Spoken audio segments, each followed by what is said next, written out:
So what we're going to do today is our LEQ, we are going to apply the steps of the scientific method in order to create a hypothesis through the lens of epidemiology. Our objective today is to explain, analyze, and discuss an exposure and outcome related to public health and gun violence. And how are we going to know that? The evidence is that you will demonstrate it by creating a potential hypothesis question based upon the exposure and outcome. So remember, today we have a Socratic seminar set up. And usually when we do our Socratic seminar, the outside circle maybe they might have a rubric, and or you're kind of listening to the others inside the inside circle. This time you get to participate, and we're going to be using the Today's Meet for you to share your voices, and the inside circle will be listening and also responding to what you have to say. So here are some expectations for today. So do remember, since we've done this before, I'll just highlight a few. Remember to listen closely to what each other has to say, respect each other. Remember that if you don't understand a question, it's okay. Ask for some clarification. And know also, we're listening to everybody's viewpoints also as well. So that way we can kind of understand each other. You have your inner circle, and we also have our outer circle. You're doing the act of listening today, but through the Today's Meet. So we have some roles. Our leader will be helping with reading some of the questions. We also have our timer, making sure as far as with our class, and also the captain should be reading some of the questions from the outside circle. Okay, so here are some of the questions our leaders are going to be asking. Some of what are the contributing factors as to why gun violence could potentially be considered a health problem. What evidence does the author give of why gun violence should be considered a potential public health issue? And do you agree with the author's assertion that more urgency and funding for research needs to happen? So remember, the other day I gave you this article that you transacted with text with, and it was, what if we treated gun violence like a public health crisis? So use your lens of epi and epidemiology as you kind of read through this. I'll be here with you, and we're just going to go through this together. So let's start with our first question. Identifying main ideas from the text. What are some of the contributing factors, or in other words, reasons, as to why gun violence could potentially be considered a public health problem? Why? I think that what causes health problems and gun violence could be the effect of the community around that person or individual and the family. Mm-hmm. So they feel as though they need some protection, and that could cause, help them be better protected in their own ways.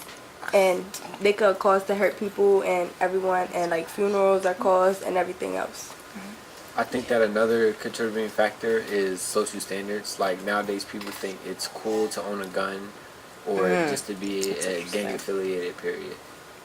I think another case is some people use gun violence as an outlet for what's going on at home, or if they have mental health issues. So I also think a contributing factor could be how accessible they are, because you can just go into a gun store and you don't even have to have a gun license, and you could buy one just if you have an ID, and that's anybody can really get one as long as they have an ID. So it shouldn't be that accessible to people. And then another important one is the mental health. Some people don't have access to get help, and the financial needs to get help from professionals to cure them. So what do you think what's been happening in the media as of late, and kind of what we've been seeing on the news? How do you think that plays a part in this too? A lot of people are getting scared, so naturally they will go out and try to find protection. So maybe they might go out and purchase a gun. And also, there's not a lot of laws put in place for gun violence.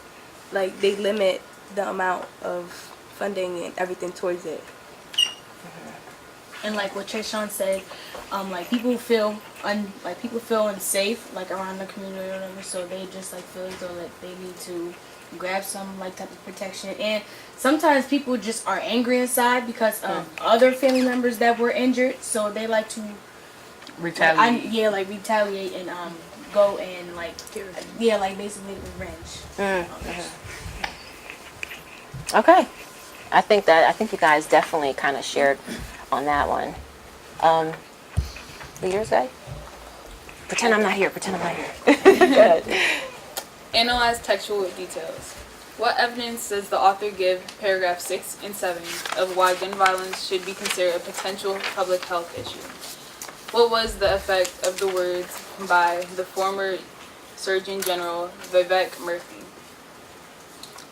So basically, he was given evidence by saying how there was 30,000 people who were killed in the U.S. every year because of gun violence, and he was saying how that was more than people who died of AIDS and people died of liver, what is it called, liver disease, and how many people died of car crashes. But like, unlike gun violence, AIDS gets funding, but gun violence doesn't get funded because of the Dickey Amendment. Was when they slashed the funding for gun violence. And Murphy also says if you look at the number of people who died or been injured from gun violence, it dwarfs the number of people who've been affected by Zika or Ebola. There's absolutely no comparison, between gun violence and the two of the biggest diseases, Zika and Ebola. So what about the data that you see as far as that's in the chart? In the chart, it says You can that keep going. $100 billion a year, I think, a year are spent on cancer, and it's affecting 200,000 people of the population. So and gun violence is right here at where is it? 22 million a year. Oh, billion. Yeah. Yeah. That's 22 million, and it just dwarfs the number of how much money is spent on cancer. Yeah. And it also says it's a tiny fraction of what it spends on other major health issues. Such as liver disease, Alzheimer, lung disease, diabetes, HIV, fires, motor vehicles, poisoning, stuff like that. So what does the data, like on that page, what are you seeing as far as the funding research, you guys? It shows that. Oh, sorry. Go ahead. It shows that the government doesn't see gun violence As at a level. important to like all the other diseases, like it's more like pushback, like it's not really relevant as to other diseases. You can Because it's see not a disease. you can see that gun violence is right almost on the same line as drowning, if not more or less. So that means that they're spending as much as money as drowning, or they are gun violence. So it's basically like they're basically treating other diseases more like Important. more important than gun violence. Like, Any outside voices? Who's in charge? Basically, yeah, somebody said the chart demonstrates the amount of money that goes to gun violence as compared to these other crises, and this is true in that how other diseases are treated more carefully, and also I seen up there it was like guns are treated better than how people are, and they would think people is the problem instead of guns are the problem as for the people that have them, and that's the reason why like the outbreak has happened.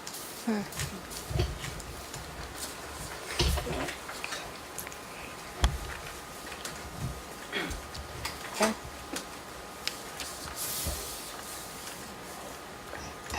Who's going? Question 3. Yep. Closing personalized ideas. Do you agree with the author's assertion, or in other words, confidently saying that more urgency and funding for research needs to occur for gun violence? Does the author's view of the impact of gun violence connect to the reality of teen perceptions and society gun violence about? Why or why not? I agree with the author's assertion, because if we don't do something about gun violence soon, it's just going to be a contributing factor onto why it's increasing, because people are going to see that no one actually cares, and I think it's going to anger them even more, and it's going to encourage them to go out and do the wrong thing with the gun they purchase. And to piggyback off what he said, I think it's to the point that America has been like desensitized to this because it's been happening so That's frequently. interesting. So yeah, that shows as a problem. Yeah, and how like mass shootings have been taking place and everything, and like you don't really see much attention going towards it, and it's mostly it happened, and then they tend to forget about it really fast. But they're so used to it. yeah, because they're so used to it happening, but they still forget about the families and everybody that's still hurting or over that mass shooting or someplace that a shooting was taking place at.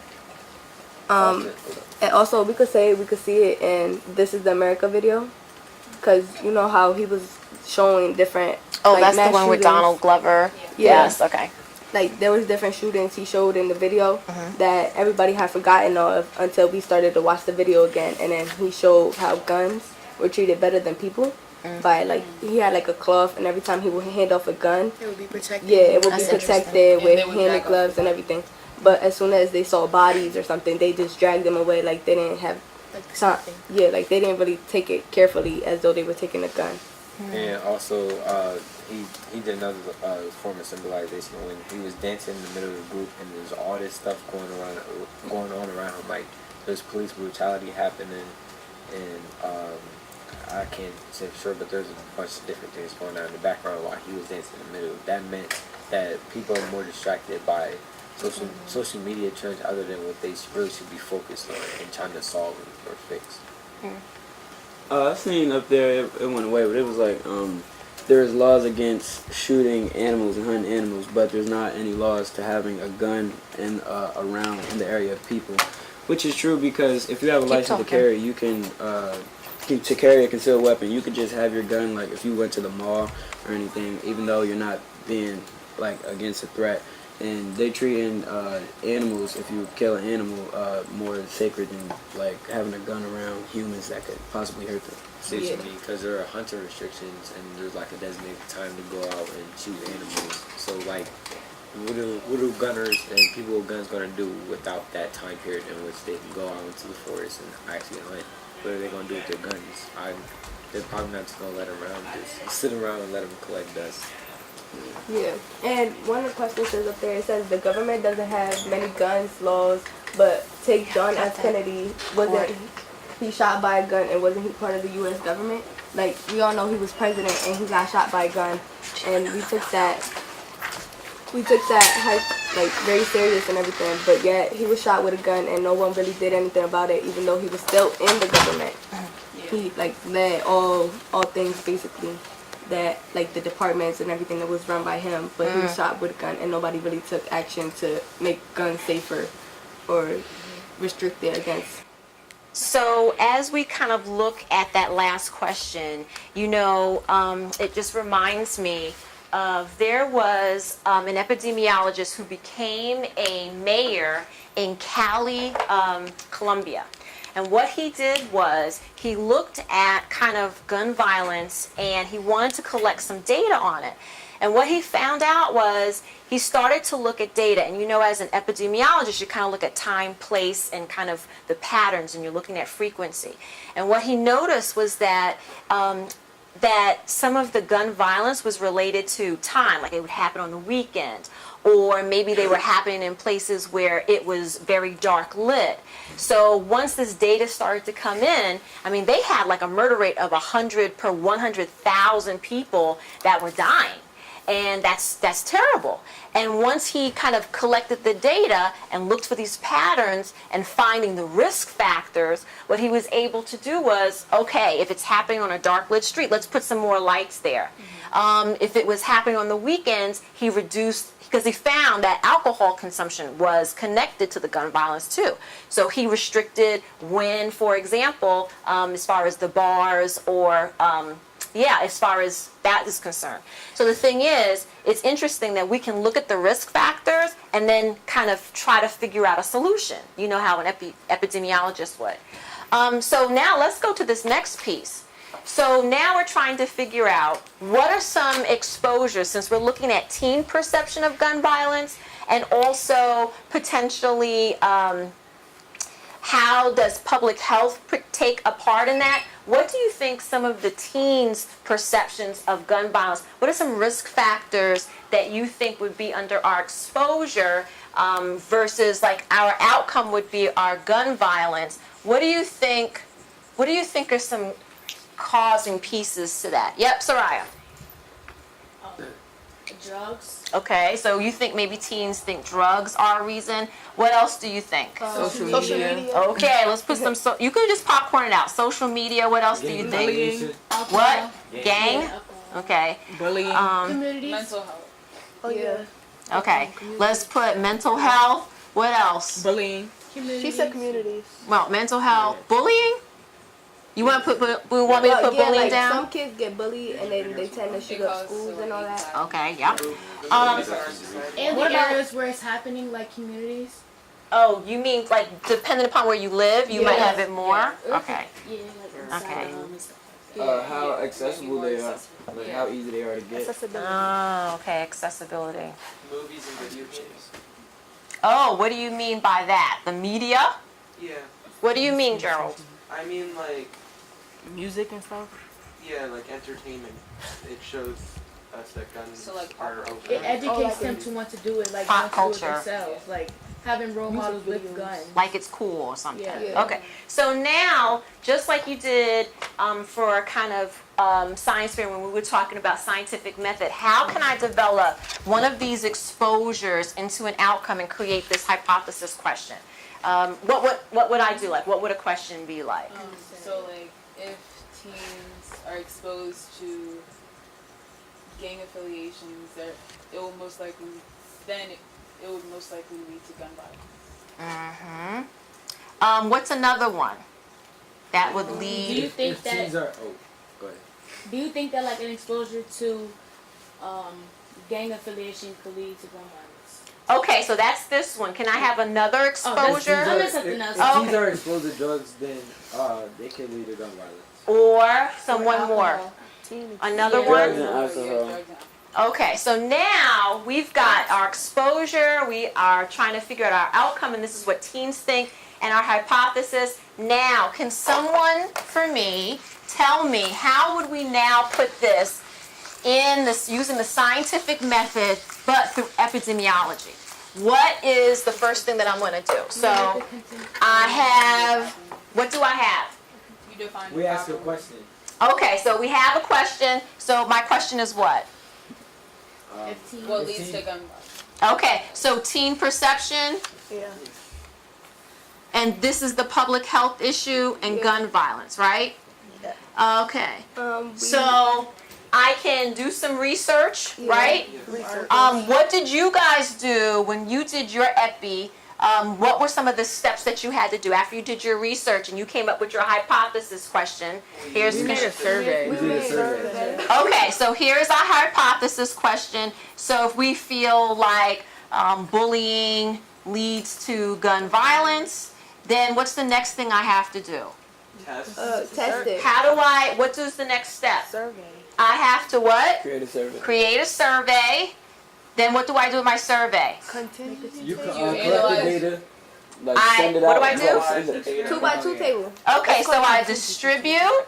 Then somebody said analyze, right? Yeah, by making a 2x2 table using the data. Okay, so I analyze it by my 2x2 or my contingency table. What am I looking for?